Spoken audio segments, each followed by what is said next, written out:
Hey everyone, it's Susan Pierce Thompson and welcome to the weekly vlog. I am excited to be here with you today and I have a great topic that was sent in by Chloe. So Chloe wrote, Susan, I am totally freaked out and that is why I'm reaching out directly to you for help.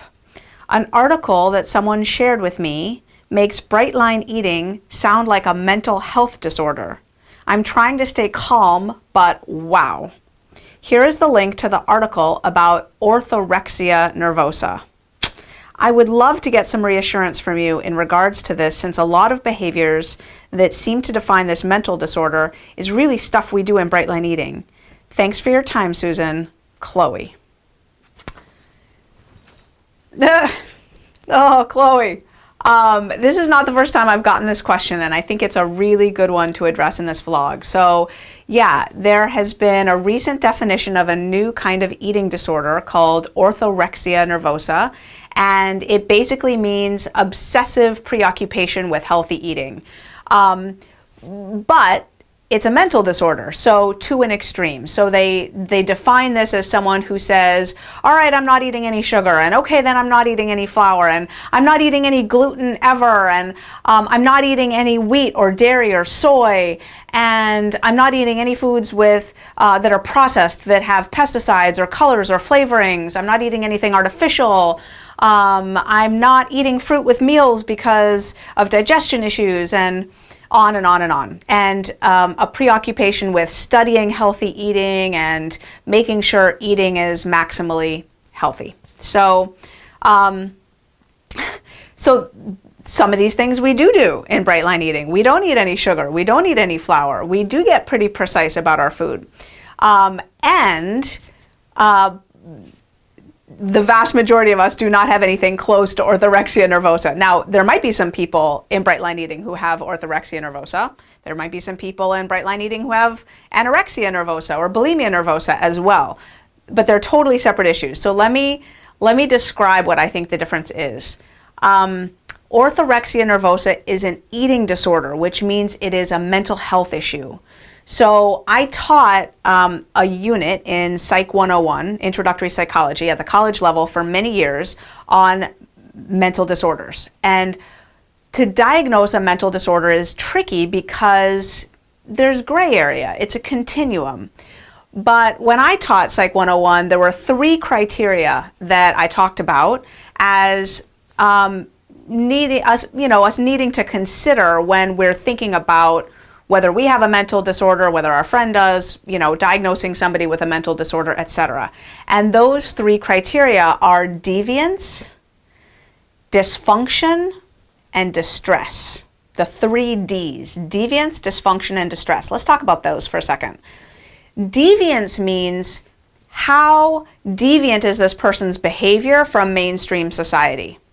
Okay? So now imagine someone who's got 500 piercings in their face. They've got metal in almost every single square inch of their face, just everywhere. That is incredibly deviant.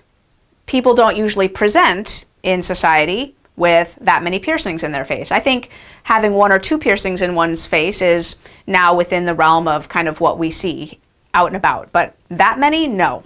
Now, does that mean that someone who has done that to themselves has a mental disorder? Well, it depends. Now, if we're just going to base a mental disorder on deviance, like we in bright line eating, our eating is deviant from the typical society. We don't eat like mainstream society eats. True. Now, if deviance is your only criterion, though, Albert Einstein and Michael Jordan, incredibly deviant individuals in their thinking, in their abilities, in the way their brains and bodies work, totally deviant. So deviance by itself can't be your only criteria. And, the person with all the piercings in their face, let's look a little further.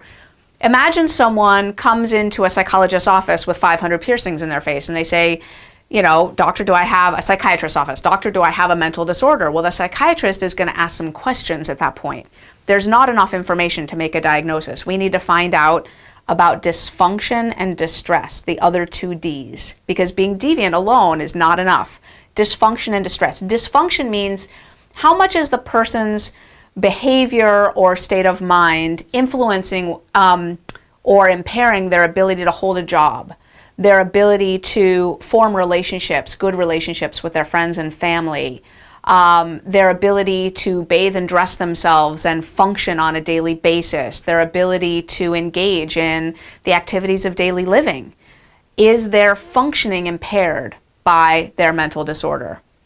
And then distress is how much mental anguish are they going through over it? Are they upset? Are they concerned? Are they crying? Are they obsessing? Are they ruminating? Are they upset by their condition? So with the person with 500 piercings in their face, if they showed up at a psychiatrist's office and the psychiatrist said, well, I don't know if you have a mental disorder, tell me about these piercings. How'd you get them? And if the person says, well, I own a tattoo and piercing shop, and I've been, my wife has all these piercings as well, and we've been featured on all these tattoo and piercings magazines, and as a matter of fact, we've won international awards for the artistry of our piercings and tattoos. We have a great relationship. We own a successful chain of tattoo and piercing shops throughout the country, and we're pretty prosperous and pretty happy. Then the psychiatrist is going to be like, get out of here. You don't have a mental disorder. Go on your merry way, right? If, on the other hand, the man crumbles and says, well, doctor, I haven't held a job in 5 years because my profession used to be that I was a waiter at fine restaurants, and I can't get employed anymore. And, I was a waiter at fine restaurants, then I got the first piercing and they put me on notice, and then I got 5 more piercings the next week. I couldn't help myself, and then I got fired, and I'm unemployable, and I hate myself every time I get a new piercing. I promise myself I'm not going to do it, and then I fall into a ball on the floor in the fetal position saying, why did I do it? Why did I do it? Then the psychiatrist is going to be like, sir, you have a mental disorder. Your behavior is deviant, and it's interfering with your ability to function in everyday life, and it's causing you a bunch of mental anguish. That's a classic mental disorder. So with that said, and those 3 criteria in mind, let's go back to orthorexia nervosa. Just the fact that we eat differently in Bright Line Eating than mainstream society doesn't come anywhere close to qualifying us for having a mental disorder, especially since the eating of mainstream society is by all objective criteria totally whacked, right? 40%, the latest research is that 40% of women in America are now obese. Obese, 40%. I just saw that article come out in the last week or two. 40% are now obese. And almost everyone is dying years and years and years and years too young because of the food that we can't stop putting in our mouths. We all know this. So to hop off that insanity train and eat differently doesn't even begin to qualify us for a mental disorder. So we need to look at dysfunction and distress. So how well can we function in everyday life and in everyday society? So here's something that I would imagine would happen to someone with orthorexia when they go to a mainstream restaurant and try to eat out. They would be in a lot of distress going into the restaurant because they know they're probably not going to get the food that they need. And when they look at the menu, they might start to hyperventilate and have issues and maybe just walk out of the restaurant altogether.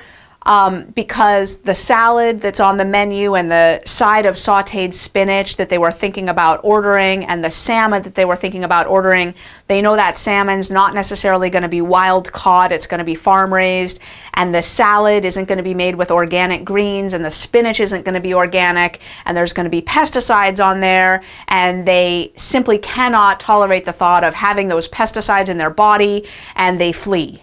So now they can't have birthday dinner with their family. They can't go out to eat in a simple restaurant ever because there's pesticides in the food. So in Bright Line Eating, someone might think, well, I don't love eating pesticides. I don't love eating pesticides. I buy mostly organic food. Whenever it's an option, I buy organic food.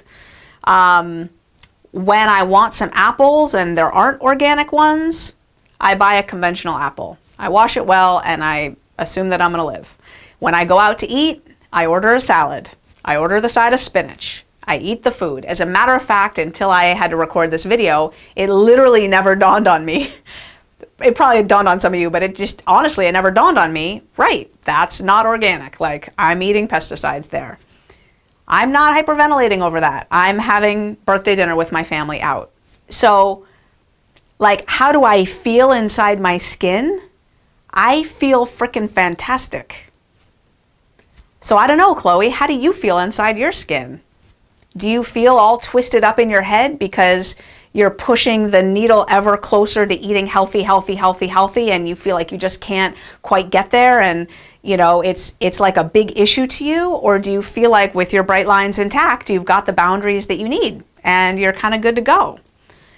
So I hope that helps frame out the issue for you a little bit. I think I might want to close by saying I have coached people in bright line eating that, in my opinion, have been on that path, maybe tiptoeing toward that orthorexia boundary. And what it looked like was they were really obsessed still with reading and studying and listening to blogs and podcasts and articles on healthy eating, well beyond what bright line eating was doing for them.